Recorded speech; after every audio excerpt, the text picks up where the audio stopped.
Welcome to Draw My Life Indonesia. Survei menyatakan bahwa banyak nih yang nonton tapi belum subscribe. Sekarang yuk pencet tombol subscribe.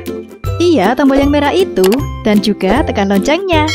Terima kasih atas partisipasinya. Karena lonceng Anda bahagia kami.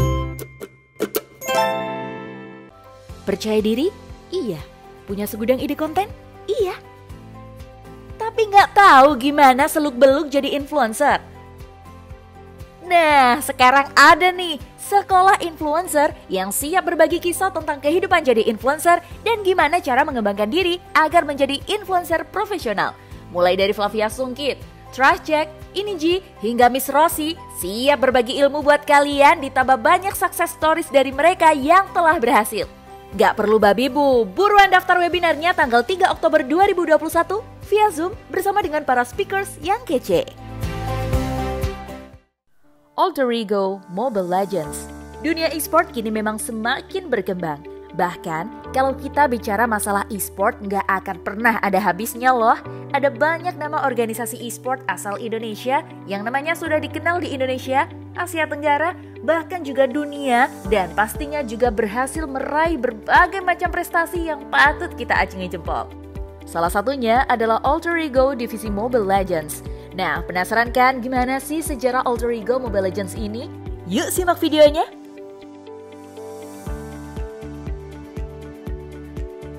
Delwin Sukamto merupakan pemilik dan CEO dari Alter Ego. Ia yang pada dasarnya menyukai game, akhirnya memutuskan untuk masuk ke dunia e-sport. Delwin memulai menghubungi teman baiknya untuk membuat e-sport company bersama karena ia melihat ada potensi yang bagus di Indonesia. Dari sinilah sejarah Alter Ego e-sport dimulai. Delwin kemudian menerima kabar kalau akan ada pembukaan liga e-sport terbesar di Indonesia dari ISPL. Dalam liga ini terdapat 4 game yang ditandingkan, yakni Dota 2, Point Blank, CSGO, dan Mobile Legends. Dari sini, Delwin akhirnya membuat tim dari masing-masing game tersebut, tak terkecuali Mobile Legends. Alter Ego yang dikenal sebagai tim baru saat itu pun menghancurkan ekspektasi penonton, di mana mereka berhasil menjadi pemuncak klasemen dengan hanya menerima 1 kali kekalahan dan 1 kali hasil seimbang. Salah satu kesuksesan tim Alter Ego ini merupakan adanya peran penting Ars dalam memilih roster Alter Ego loh. Arashi Zamunulail atau yang dikenal dengan Ars adalah mantan jebolan LoRF yang sempat bersinar di MPL ID Season 1. Setelah hengkang dari LoRF, Ars menerima tawaran untuk mengisi roster divisi Mobile Legends dari Alter Ego. Nah, dalam mengisi roster ini, Ars awalnya menghubungi Ahmad atau Mongzi yang saat itu gagal lolos ke divisi Mobile Legends Bigetron Esport terkait playstyle-nya yang kurang cocok. Karena masih kurang pemain, Ahmad merekomendasikan Joe, mantan punggawan Saints Indo Junior, ke Ars. Setelah melakukan tes, akhirnya Joe pun diterima sebagai pemain dari Alter Ego.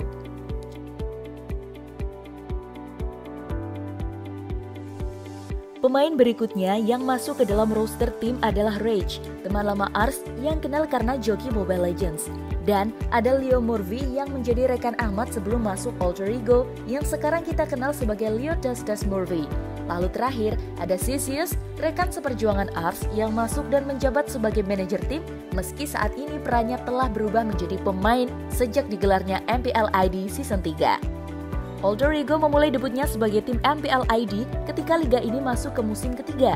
Di sana mereka melakukan perombakan roster dengan menghadirkan pemain-pemain baru seperti Sisius, Chester, dan Semoist. Sayangnya, di satu sisi Joe dan Rage memilih hengkang dan bergabung bersama tim barunya, Flash Wolf. Hengkangnya Joe dan Rage dikarenakan perbedaan visi dan misi dengan ketiga pemain lainnya, Ars, Mongzi, dan Leo Murphy. Dan alasan masuknya Sisius sebagai pemain karena sang manajer tim, Daniel Chen, yang sudah tidak asing dengannya. Sedangkan untuk Chester dipilih berdasarkan kemampuannya sebagai pemain. Sayangnya, langkah Alter Ego di MPL ID Season 3 tidak semulus saat mereka menjuarai Liga ISPL. Pada babak playoff, mereka harus dikalahkan tim LoRF dengan skor 2-1 dan berakhir di posisi 5. Sedangkan untuk tim yang menjuarai di MPL ID Season 3 adalah Onyx Esport yang saat itu sedang bersinar-sinarnya.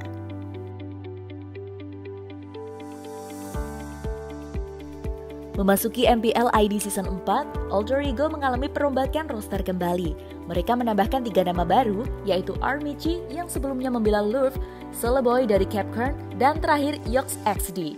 Namun, Alter Ego kehilangan 1 pemainnya, yaitu Semoist. Bermain di regular season MPL Season 4, performa Alter Ego ternyata sangat luar biasa. Cellboy yang masuk sebagai pemain termuda mampu menunjukkan potensi besar dalam mengubah Alter Ego menjadi tim menakutkan. Ini pula yang membuat Cellboy dijuluki sebagai The Miracle Boy. Performa yang terus membaik membuat Alter Ego diwaspadai tim-tim besar seperti EVOS Esports dan RRQ. Pun ini yang membuat Alter Ego disebut sebagai kuda hitam di MPL ID. Alter Ego mengakhiri babak reguler season MPL ID Season 4 dengan bertengger di posisi 3 dengan menerima 10 kali kemenangan dan 4 kali kekalahan. Tapi di babak playoff, lagi-lagi langkah Alter Ego untuk menjadi juara harus terhenti setelah mereka dikalahkan RRQ 2 kali di upper bracket dan lower bracket.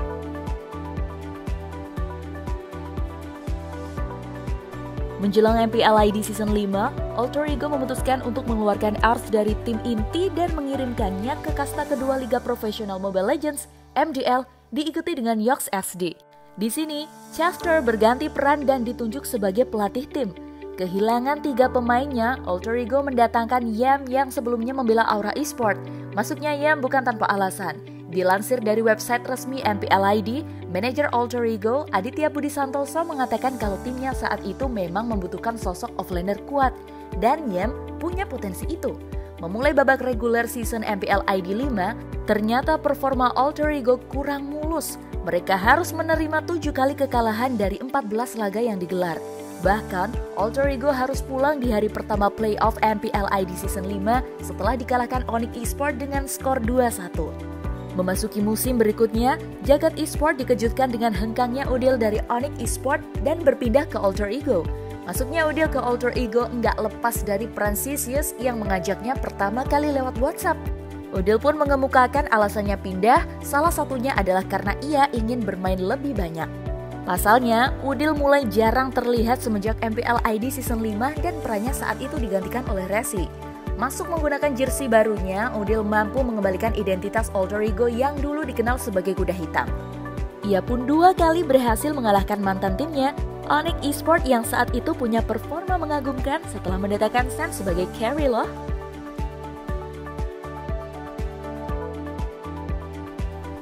Dominasi Alter Ego di MPL ID Season 6 juga nggak luput dari sang pelatih-pelatih baru, Nasi Uduk yang dulunya adalah pemain pro dari game Arena of Valor, serta promosinya PAI dari MDL ke MPL ID. Langkah gemilang Alter Ego pun terus berlanjut hingga akhir regular season di mana mereka mampu memuncaki klasemen dengan perolehan 11 kali kemenangan dan 3 kali kekalahan. Masuk ke babak playoff, Alter Ego dipertemukan dengan sang juara MPL ID Season 5, RRQ Hoshi. Meski di awal musim RRQ Hoshi terlihat kewalahan, tapi di babak final ini, sang raja mulai kembali ke performa primanya. Pertarungan kedua tim bisa dibilang sangat sengit dan menjadi laga paling gokil dari semua laga yang sudah dijalankan di MPL ID sejak musim pertama digelar. Karena kehilangan Lord berkali-kali dan mengalami kerugian dari segi turret, Alter Ego harus mengakui keunggulan tim RRQ Hoshi dan berakhir di posisi runner-up MPL ID Season 6.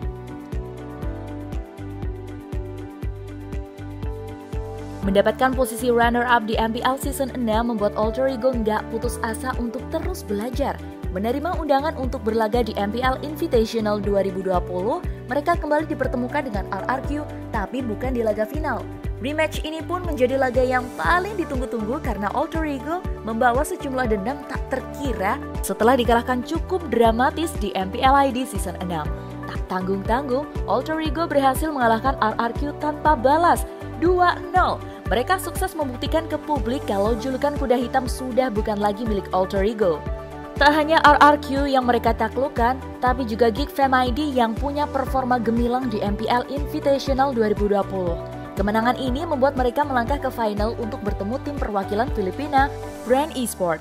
Di babak final, Alter Ego seperti menunjukkan kelasnya dengan tidak memberikan 1 poin pun ke Brand Esports. Alhasil, mereka mendapatkan gelar juara perdananya di kancah e-sport profesional Mobile Legends. Nah, itu dia sejarah mengenai Alter Ego Mobile Legends. Berawal dari nol, Alter Ego Mobile Legends kini menjadi salah satu tim yang paling ditakuti oleh lawan.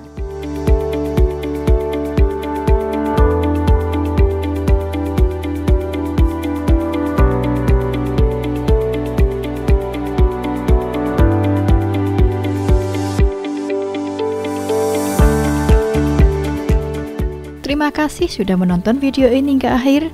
Jangan lupa like, subscribe, dan komen di kolom komentar apabila ada tokoh atau artis yang ingin kalian tonton selanjutnya.